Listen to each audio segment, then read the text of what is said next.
ஓம் ஸ்ரீ மகாபெரியவா சரணம். தெய்வத்தின் குரல் முதல் பாகம். தலைப்பு தேவதா மூர்த்திகள், அவதார புருஷர்கள். அத்தியாயம் 139. அரணை மரவேல். திருமாலுக்கு அடிமை செய். எரிந்த மரம் கரியாகிறது. அந்த கரியும் முதிர்ந்தால் பளிங்காக வைரமாக ஆகிறது. உலகம் இருந்த போதிலும் அதன் மாயை நம்மை தொடாமல் எல்லாம் விஷ்ணுமயமாக தெரிகிற போது நம் அஞ்ஞானம் எரிந்து கரியாக போன நிலையில் இருக்கிறோம். திருமாலும் இதனாலேயே கருமாலாக இருக்கிறார். கரி வைரமாகிறது போன்ற நிலைக்கு, ஸ்படிகமாகிற நிலைக்கு சுத்த ஸ்படிக சங்காசமான பரமேஸ்வரன் தெய்வமாக இருக்கிறார். கரியும் வைரமும் வேறு வேறு அல்ல, இதுவேதான் அதுவாய் இருக்கிறது. மகாவிஷ்ணுவும் பரமேஸ்வரனும் ஒருத்தரேதான். உலகத்தின் ஆசாபாசங்கள், இவற்றுக்கு காரணமான மாயை ஆகியவற்றின் நானாவிதமான வர்ண ஆட்டங்கள் இருவரிடத்திலும் இல்லை. மகாவிஷ்ணுவின் கருப்பு, சிவனின் வெளுப்பு இரண்டுமே சயின்ஸ் படி 7 வர்ணங்களில் சேரவில்லை. சத்தியமான தத்துவம் மாயையால் வேறு விதமாக மாறி தெரிகிற போதுதான் வர்ணங்கள் உண்டாகின்றன. இருப்பதை பொய்யாக மாற்றிச் சொல்வதை இங்கிலீஷில் கலர்டு வேர்ஷன் என்றே சொல்கிறார்கள் அல்லவா? கலர் வந்துவிட்டால் பொய்க்கு வந்துவிட்டோம் என்று அர்த்தம். கலர்களில் சேராத கருப்பு விஷ்ணுவிடமும் வெள்ளை சிவனிடமும் மனத்தை வைக்கிற வரையில் சத்தியத்தோடேயே ஒட்டி கொண்டிருக்கிறோம். இறுதியான வெண்மைக்கு அடையாளமாகவே கரியையும் எரித்த பின் கிடைக்கிற விபூதி சாம்பலை சைவர்கள் தரிக்கிறார்கள். என்றும் நிற்பது எதுவோ அதுவே நீரு, திருநீரு.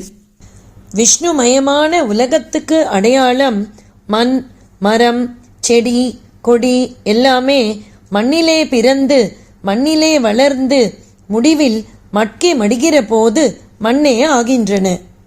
எனவே மண்ணும் முடிவான நிலைக்கு அடையாளமாக இருக்கிறது. இதனால்தான் வைஷ்ணவர்கள் திருமண் இட்டுக்கொள்கிறார்கள்.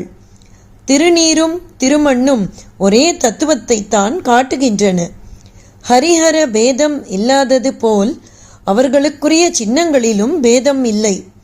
ஜகத்தில் இருந்து கொண்டே மேல் நோக்கி போட்டுக்கொள்கிறார்கள். எல்லாம் சமமாகிவிட்ட சிவயோக நிலையில் விபூதியை உயரவாட்டில் போடாமல் நெற்றியில் குறுக்கே தரித்துக் கொள்கிறார்கள். சிவனுக்கும் திருமாலுக்கும் இடையே பேதம் கற்பிப்பது கொஞ்சம் கூட சரியில்லை. வைஷ்ணவ ஆழ்வார்களும் சைவ நாயன்மார்களும் உயர்ந்த பக்தி நிலையில் இரண்டையும் ஒரே ஸ்வரூபமாக கண்டு பாடி இருக்கிறார்கள். பிறைத்தங்கு சடையானை வலத்தே வைத்து என்று ஆழ்வார் பாடினால் அதை அப்படியே எதிரொலிக்கிற மாதிரி குடமாடியை இடத்தே கொண்டு என்று சைவ திருமுறை பாடுகிறது.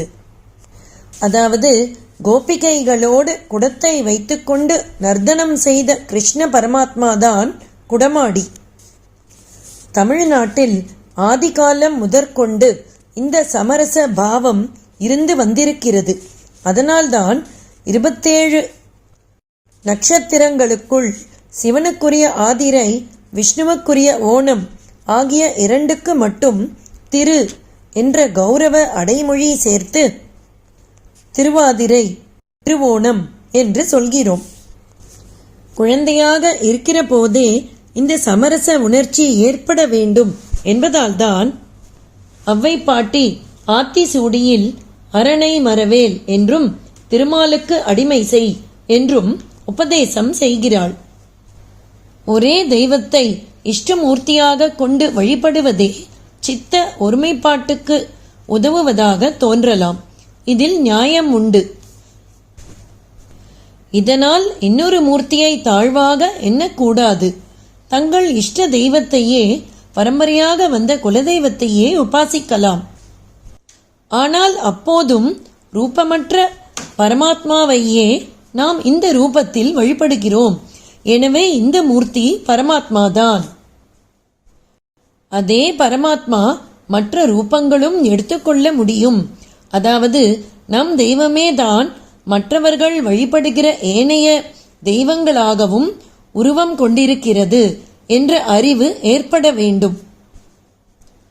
நம் தெய்வமே தான் மற்ற தெய்வங்களாகவும் உள்ளது என்று நினைத்துவிட்டால் நமக்கு அந்த மற்ற ரூபங்களில் பிடிப்பு உண்டாகாவிட்டாலும் கூட அவை நம் தெய்வத்தை விட தாழ்ந்தது என்ற எண்ணம் வரவே வராது.